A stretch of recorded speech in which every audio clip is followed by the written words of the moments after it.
recent Governor years. Romney, why not close all the loopholes, as Governor Huntsman is saying? George, let me step back from that. I know you want to ask that question. Nothing wrong with it. And I don't want to be critical of the questions that you ask and the other interviewers ask. But I think the real issue is the vision for this country. And I think people have to recognize that what's at stake in this election is jobs, yes, and balancing the budget, yes, and dealing with our extraordinary overhang from our entitlements. We have to make sure they're preserved, our entitlements, that is, that we don't kill the future of the country. We got a lot of issues we talk about. But really, this election is about the soul of America. The question is, what is America going to be? And we have in Washington today a president who has put America on a road to decline, militarily, internationally, and domestically. He's making us into something we wouldn't recognize. We're increasingly becoming like Europe. Europe isn't working in Europe.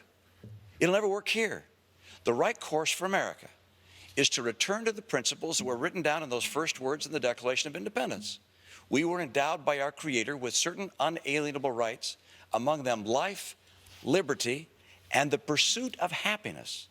We have the right in this country to pursue happiness as we choose.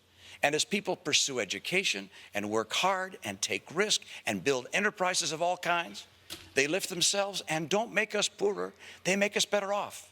The question is, are we going to remain an exceptional nation, a unique nation in the history of the earth? That's what's at stake in this election. We have a president that does not understand in his heart, in his bones, the nature of American entrepreneurialism, innovation, and work. And that is something which we're fighting for in this election. I hope the people on the stage share that vision. But we must return America to the principles upon which it was founded if we're ever going to have a strong balance sheet, a strong income statement, create jobs, but have a bright future for our kids. Speaker Gingrich, you just heard Governor Romney make his case. You've made the case on several occasions that he's not the man to carry that message for the Republican Party. Why not? Well, look, I think that's a good message, and I agree with him. A little bit harsh on President Obama, who I'm sure in his desperate efforts to create a radical European socialist model is sincere. But,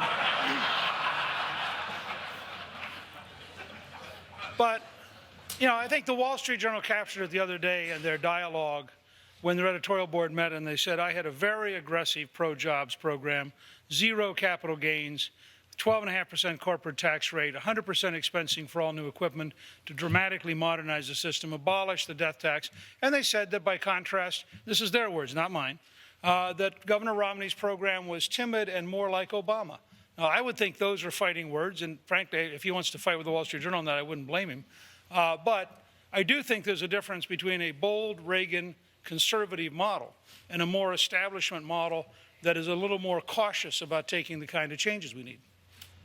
Governor Romney. Well, Senator Santorum, you just heard from both people on either side of you. Enough substance there for you?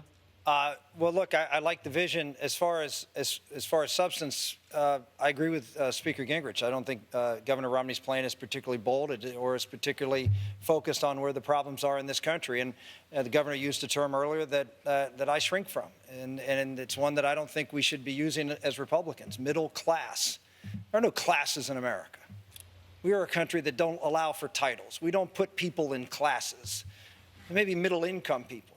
But the idea somehow or another we're going to buy into the class warfare arguments of Barack Obama is something that should not be part of the Republican lexicon.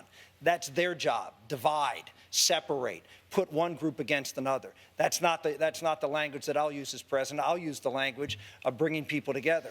And I'll also be able to show you that unlike some of the folks up here, that we have a consistent record of being the person to contrast ourselves on health care, for example. We're looking for someone who can win this race, who can win this race on the economy and on the core issues of this election. And I was not ever for an individual mandate. I wasn't for a top-down government-run health care system. I wasn't for the big bank or Wall Street bailout, as Governor Romney was. And I stood firm on those and worked actually in the coalfields, if you will, against this idea that we needed a cap-and-trade program. So if you want someone that's a clear contrast, that has a strong record, has a vision for this country that's going to get this country growing and appeal to blue-collar workers in Pennsylvania and Ohio and Michigan and Indiana, and deliver that message that we care about you too, not just about Wall Street and bailing them out, then I'm the guy that you want to put in the nomination. Governor Romney? My plan is a lot broader than just tax policy. The tax policy I've described is entitled to help people in this country that desperately need help right now. But there's more to it than that. We have to open up markets for America's goods. As the most productive people in the world, more output per person from an American than anywhere else in the world, we have to open up markets for our goods. We haven't done that under this president. European nations and China over the last 3 years have opened up 44 different trade relationships with various nations in the world. This president's opened up none. We have to open up trade. We have to take advantage of our extraordinary energy resources. At the same time, we're going to have to do something about the regulations in this country. As a party, sometimes we talk about deregulation. What we're really shorthanding is that we want to change old regulations that are crushing enterprise and put in place those that encourage enterprise. I understand how the economy works because I've lived in it. There are a lot of guys who spent their life in Washington have a very valid and important experience, but they have not been on the front line competing with businesses around the world. I have. I know what regulations kill and which regulations help enterprise. And I want to use that expertise to get America working again. And I'll come back to the point I made at the beginning. This is bigger than that issue. This is really an issue, a campaign about the direction of this country. This is a choice. And by the way, if we don't make the right choice this time, we may not be able to for a very, very long time. This is a critical time in the history of this country. Governor Huntsman, vision for dealing with China, competing around the world. Listen, we have the most important relationship of the 21st century with China. We've got to make it work. Of course we have challenges with them. We've had challenges for 40 years. It's nonsense to think you can slap a tariff on China the first day that you're in office, as Governor Romney would like to do.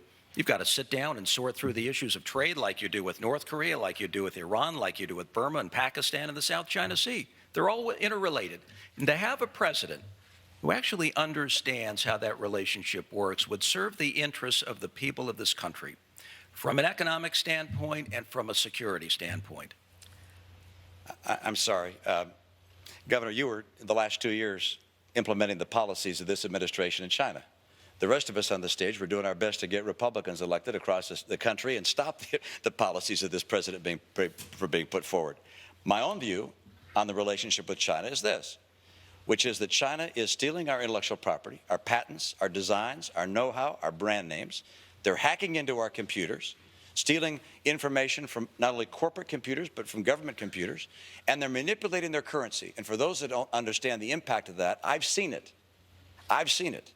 And that is, if you hold down the value of your currency artificially, you make your products artificially low priced and kill American jobs. That's happened here in this country. And if I'm president of the United States, I'm not going to continue to talk about how important China is and how we have to get along. And I believe those things. They're very important.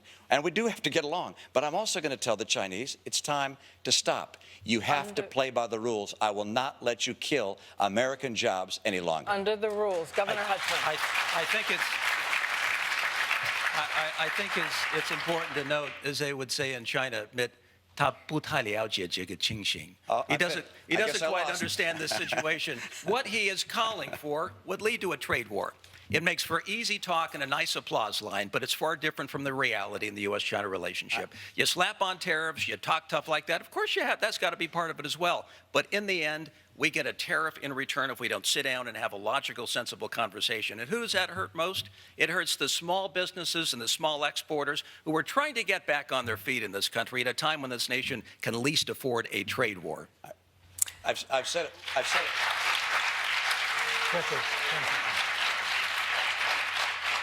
I've said it before, and I'll say it again. The last thing China wants is a trade war. We don't want one either. And we'll be right. But they sell us this much stuff. We sell them this much stuff. Tell me who doesn't want the trade war? They don't want it real bad. And we've been listening for 10 years for people talking about how we can't hold China to the rules of free and fair trade. And if I'm president, I will hold them to those rules. And we'll respect each other, but we are not going to let them just run all over us and steal our jobs. Got to take a break. We'll be right back with the final word.